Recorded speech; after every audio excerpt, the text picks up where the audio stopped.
From Grief to Woke Delusion. Why the Pahalgam Survivors Are Twisting the Truth. Written by Rakesh Krishnan Simha.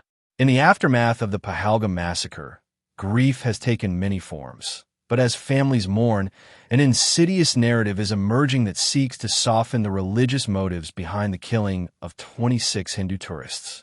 Mourning may be personal, but facts are public, and they cannot be distorted in the name of secularism or emotional comfort. Mourning is a profoundly personal matter.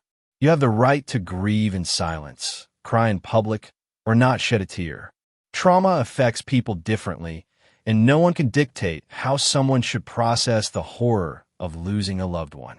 But while grief belongs to the private realm, truth does not. Truth is public. Truth is non-negotiable. And in the wake of a national tragedy, what must never be allowed is the distortion of that truth to fit a comforting or convenient narrative. The reality of the Pahalgam terror attack is simply this. Four armed Muslim terrorists killed 26 innocent Hindu tourists after first identifying their religion by asking their names, forcing them to drop their trousers to ascertain if they were circumcised, and finally asking them to recite the Islamic Kalma.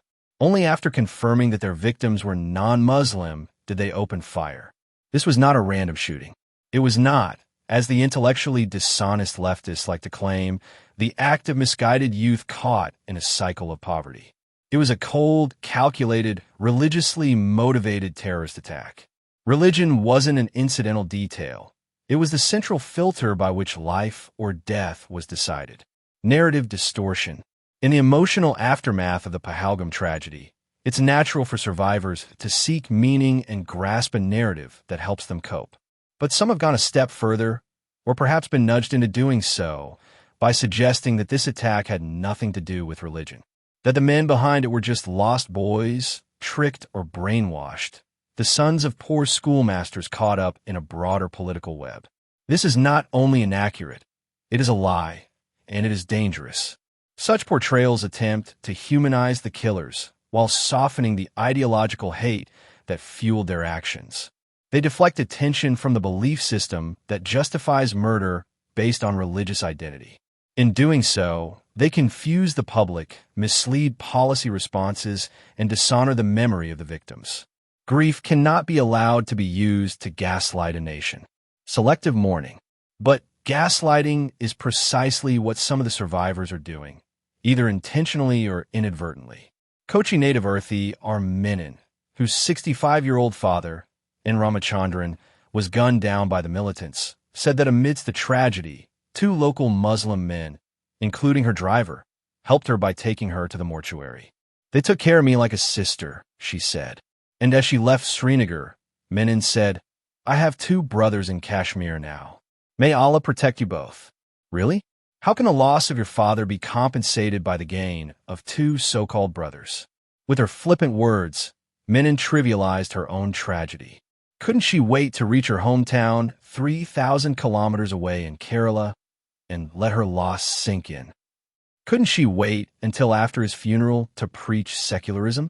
By deflecting the focus from his murder, she made Ramachandran, to use George Orwell's term, an unperson, a person whose name or existence is denied or ignored, especially for political reasons. Or take Aishanya Dwivedi, who initially told the Indian media how Hindus, including her husband Shubham Dwivedi, were separated from the Muslim tourists and then shot by the terrorists. However, in a subsequent interview with the BBC, she said, terrorists don't belong to any caste. They are not human.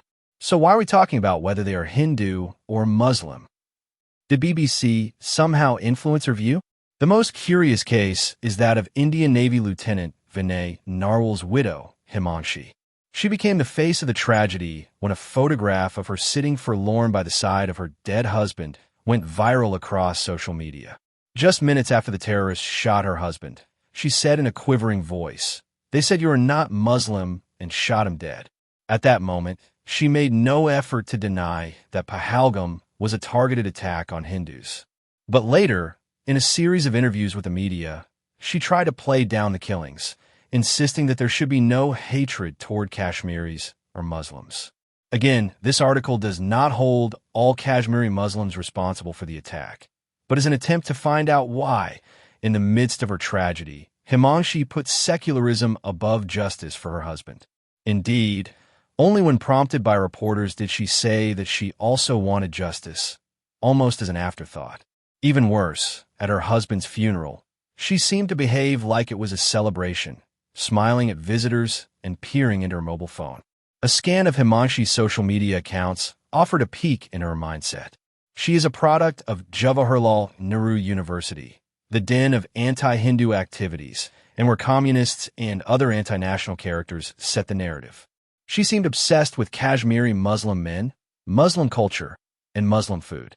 Her infatuation with everything Muslim appears to have clouded her judgment and skewed her worldview so much that she could not see the radicalism in her Kashmiri friends. In one of her posts, she blamed the entire Hindu community and Hindu temples when in 2018, a Muslim girl was raped inside a temple. Yet, when Muslims killed her husband, she asked Hindus not to blame Kashmiris and Muslims. The dissonance is striking. Himanshi's call for national unity is admirable, but not at the cost of truth, accountability, and justice. If secularism means maintaining silence on terror against Hindus, it's not secularism, it's selective blindness. Moral collapse. Perhaps more controversially, videos also surfaced showing groups of women expressing that they had a great time in Kashmir and faced no danger from the locals.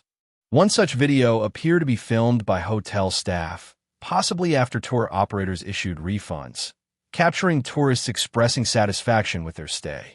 Another video featured a woman from Kerala echoing similar sentiments, suggesting that the entire trip was enjoyable and that the locals were welcoming. These responses struck many as tone-deaf in light of the bloodshed just 48 hours earlier. Such instances raise questions about the influence of media framing and commercial interests in shaping public narratives. When comfort and tourism are prioritized over acknowledging the national trauma experienced just days earlier, it reveals a deep disconnect between different segments of society. Ideological subversion. Fear, coercion, and Stockholm Syndrome may partly explain the bizarre behavior of the Indian survivors of terrorism. But the real reason may be something more insidious: ideological subversion. To understand this psychological shift, one must revisit the insights of Yuri Bezmenov, a former KGB agent who operated in India during the 1970s.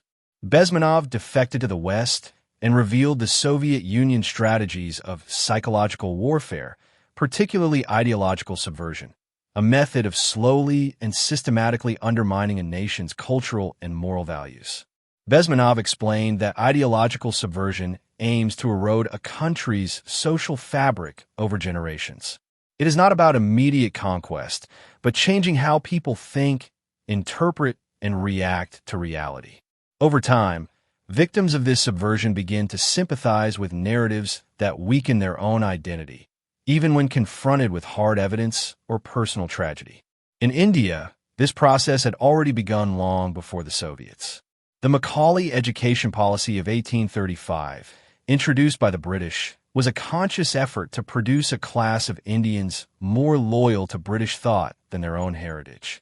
Nehruvian policies later expanded on this framework, embracing English-centered modernization while marginalizing Indic thought. By the 1970s, the KGB reportedly intensified its psychological operations in India, targeting academia, media, and political institutions. The aim? To embed a worldview that was suspicious of Hinduism, dismissive of its cultural values, and open to globalist, left-leaning ideologies. Victims of a broader war. Against this backdrop, the contradictions in the statements of Shubham Dwivedi's wife and Himanshi Narwal are not anomalies, but symptoms of a troubling pattern of psychological conditioning. Their shift from acknowledging a Hindu-targeted killing to speaking in vague, universalist terms may reflect not just personal grief, but years of conditioning under an ideological framework that actively discourages identifying with Hindu causes or concerns. Himanshi's background is telling. Her past social media posts vilified the Hindu community for systemic problems. Such ideological stances are not rare within certain academic and media circles. where postmodernist and Marxist narratives dominate the discourse, often portraying Hinduism as oppressive or backward. When such ideologies take root, even victims of violence may internalize guilt or deny their own realities. This is the ultimate success of ideological subversion, when individuals defend the very systems or narratives that target them. Crisis of consciousness. The broader left ecosystem, which includes academic institutions, mainstream media, and certain political factions, has long shaped discourse in India. It often promotes a globalist, secular framework that treats the acknowledgement of Hindu suffering as either communalism or victimhood. In this climate, calling out the religious identity of terrorists is seen as provocative, while denying it is applauded as progressive. This is not just political correctness, it is psychological warfare. It alters how Hindus perceive themselves, their history, and their place in the world. Over time, this produces generations that either disconnect from their cultural roots or feel ashamed of them. Silentva. Ideological subversion is not loud. It doesn't announce itself. It works silently through textbooks, media narratives, and carefully chosen language. It tells Hindus that standing up for their identity is regressive, that remembering historical injustices is communal, and that self-defense is extremism. This isn't merely a battle of ideas. It's a fight for civilizational survival. The statements of those like Himanshi Narwal and Shubham Vivedi's wife should serve as a wake-up call, not just about terror, but about how deeply this ideological war has penetrated Indian society. If even those who lose everything hesitate to name the truth, then perhaps the real loss is more profound, a loss of clarity, identity, and conviction. We must ask, are we witnessing isolated tragedies or the long-term effects of a war fought in the minds of nations? Facts demand courage. It takes moral clarity and courage to name the ideology behind terror. In the Pahalgam attack, that ideology was Islamic extremism. The perpetrators weren't striking out in a blind rage. They were targeting with intention. Their criteria were religious. Their goal was to kill non-Muslims. This was a terror attack rooted in faith-based hatred. Recognizing this is not an invitation to bigotry. It's a demand for honesty. To protect future lives, we must first acknowledge why these lives were lost. Conclusion. Mourn howsoever you must, in private or public, in sorrow or strength. But you don't get to pick your facts or rewrite them. The pain of losing someone to terror is profound. But the only thing worse than that loss is allowing the truth of how it happened to be buried alongside them. We owe it to the victims to remember not just that they died, but why.